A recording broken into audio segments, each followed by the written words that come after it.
Bienvenidos y bienvenidas a este video que te voy a explicar a cómo se juega la expansión sagrada de 5 o 6 jugadores. En este video vamos a dar por sabido todas las reglas del juego base. Te dejo acá el link por si no sabes cómo se juega o querés recordarlo.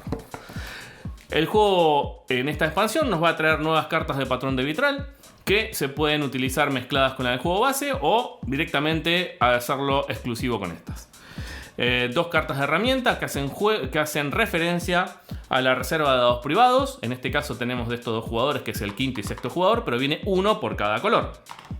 Además, nuevas cartas de objetivo privado, que se diferencian de estas, que era un dado con un solo color. Del revés son iguales. Y vamos directamente a las reglas. Lo vamos a dividir en dos partes. Una, si queremos jugar las reglas básicas de 5 o 6 jugadores.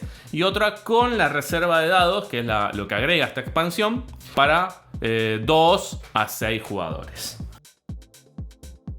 Arrancamos con las reglas del juego base para 5 y 6 jugadores.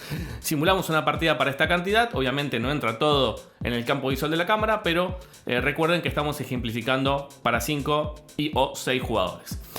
La preparación es la misma, no cambia la cantidad de acciones que se pueden hacer, la dinámica del juego no cambia, es todo igual.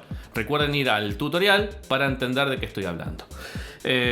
Lo único que hay que tener en cuenta es que la carta de herramienta, las dos cartas de herramienta que vienen con la expansión, que es la 13 y la 14, hay que quitarlas porque hacen referencia a la reserva de dados privados, que no va a estar participando. Así que esto fuera del juego. Obviamente después al final del juego los contadores para el recuento de cada uno de estos jugadores del quinto y del sexto se van a incluir. Una cosa más a tener en consideración son las cartas de objetivo privado. Tenemos la del juego, la expansión, y la del juego base. La del juego base es un color de cada dado. Obviamente se reparte una a cada jugador. Y acá tenemos diferentes patrones para puntuar. Ya que estamos, explicamos esto. Se va a sumar el valor del dado. Supongamos que a mí me toca el valor del dado que yo tenga en esta posición y en esta posición de acá abajo. Vamos a poner un poquito más arriba, ¿sí? En esta posición y en esta posición. En esta posición y en esta posición. Y en esta posición y en esta posición. Sumaría los dados. Ya por defecto acá yo ya tengo un 6 y un 3. Voy a sumar un 9. Porque no puedo poner otro tipo de dado. Es simplemente sumar la cantidad de los valores de los dados que tengamos en las zonas que indiquen cada uno de estos patrones, sin importar el color, reitero. ¿Y qué podemos hacer? O podemos jugar con estas directamente, podemos jugar con estas solamente, o bien mezclarlas y jugar con una combinación de ambas. Esto a criterio de cada grupo de juego. Una vez que tengamos esto preparado, lo que va a cambiar es la cantidad de dados que va a haber para este quinto y sexto jugador. Y esto lo vamos a hacer en función del cuadrito que le estoy poniendo ahora en pantalla.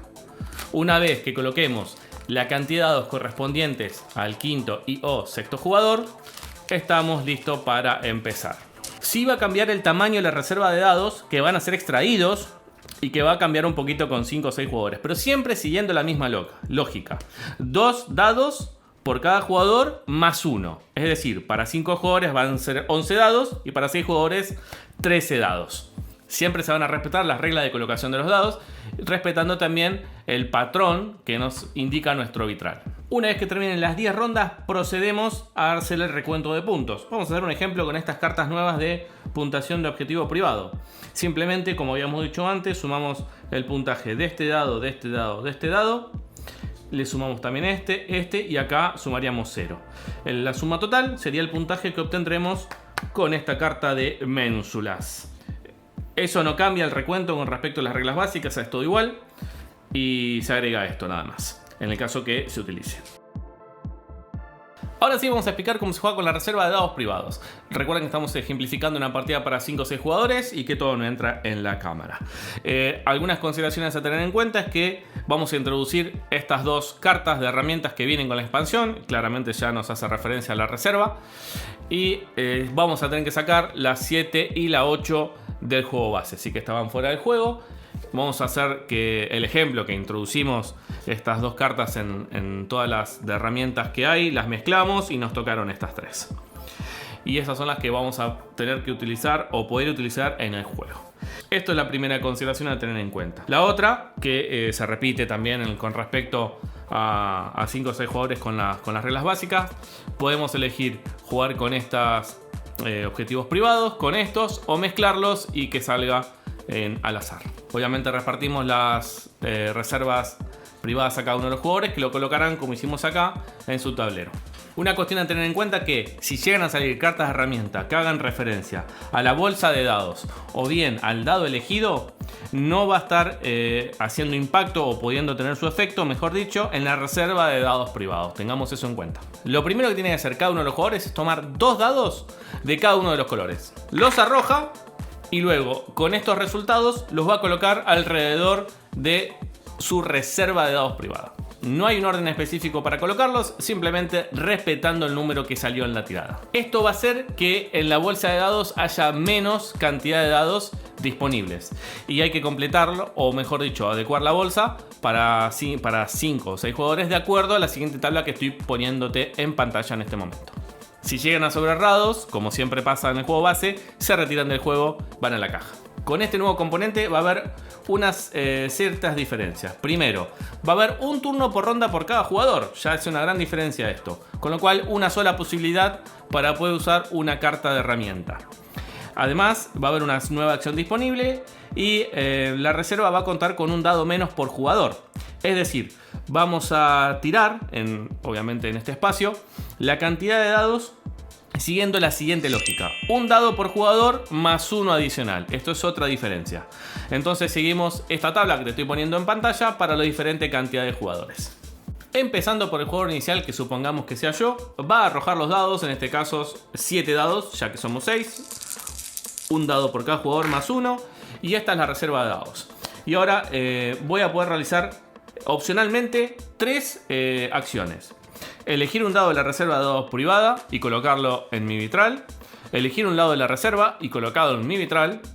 Y utilizar una carta de herramienta, obviamente siempre con la condición de los donativos. Estas 3 acciones que puedo hacer en mi turno son opcionales. Puedo hacer las 3, puedo hacer 2 o incluso ninguna y pasar mi turno.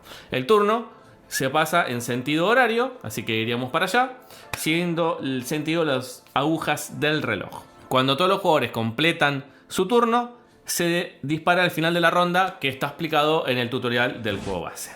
Un tema a tener en cuenta: solamente vamos a tener una sola oportunidad para poder utilizar una carta de herramienta. Al igual que en el juego base, las reglas de colocación de dados son las mismas, no cambian. Una vez completadas las 10 rondas del juego, estamos listos para el recuento final, que se realiza igual que en el juego base, con las mismas consideraciones que explicamos para las nuevas tarjetas de objetivo privado.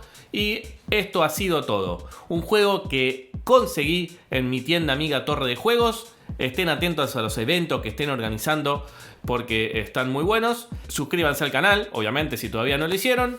Activen la campanita, esperando el próximo tutorial, unboxing o video de Mr. Access. Hasta la próxima, adiós.